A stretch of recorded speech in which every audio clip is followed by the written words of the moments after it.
Welcome back. We are joined now by Tom Dowling with Aegis Planning. All kinds of alphabet soup after your name, but you are the financial man. You can help people with plans, help them with taxes. Now there have been, tell us a little bit about, there's new tax law. So tell us a little bit about that. And this is so important because it's pretty drastic for a lot of people. That's true, but I don't want to get people to change the channel right away talking about taxes and law.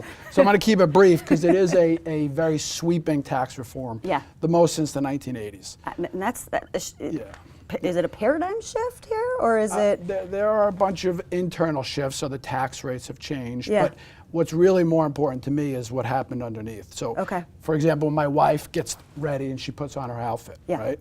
She always says to me, the outfit's not done until you have the accessories. So what shoes do you wear, what bag, what jewelry? And it's the same idea. Most people paid attention to the tax rates, and of course that's important, but it's what's underneath that I think is more important. Okay, so what are some of the things that are underneath? How has that changed a little bit, and how can it affect people's plans? So we're going to talk about two things here, those major changes, and assuming someone has a plan.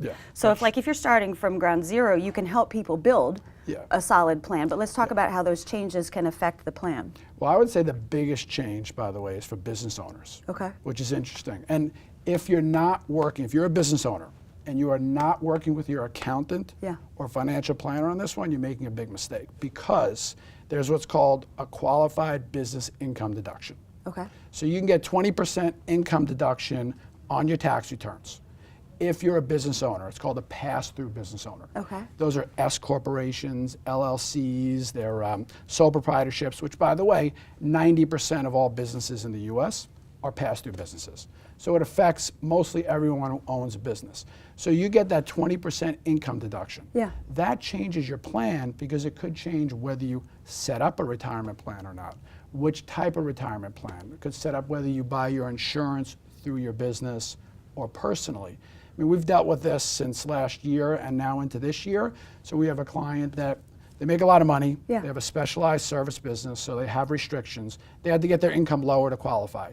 So we set up a cash balance plan, made it so they put $120,000 in there pre-tax, lowered it, and got the qualified business income deduction. So if they didn't work with us early, that would never have happened. So basically, they're two huge fields of dominoes, and you're going to flick one, and it's either going to hit the one or the other. I mean, it's pretty profound in terms of the direction that it can take. Now, we have a very, very community, a societally engaged, give back kind of community here. Everybody's really engaged. So charitable deductions, can that be affected? Sure. Well, interestingly, there was unintended consequences with that, because directly there weren't many changes there. But because of the tax law, now that people are funding their charitable contributions a little bit differently. So they're setting up what's called donor-advised funds.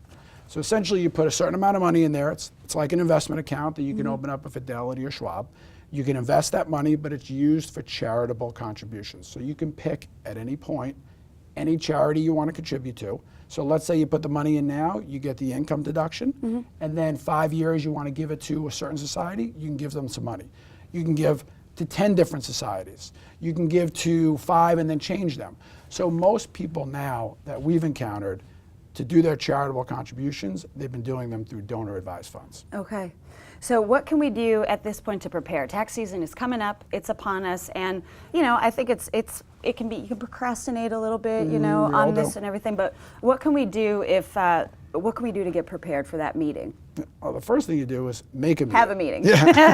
So you want to make a meeting with your accountant, with your financial planner, and make sure that you go through all of the options that you have, so that you have time until the end of 2019. So now you're filing taxes for 2018. Can't do anything about that. But if you start it now, you can put all those things in place that can help your plan, help your taxes, your estate plan, whatever it may be. But you need to start now. You can't wait till the end of the year. Right. And that's an interesting point too, that we have a lot of people with side hustles, side businesses. They should start building their whole business and setting it up now to create the plan. Is that, would you advise that? Oh yeah, absolutely. You want to do it early. Yeah.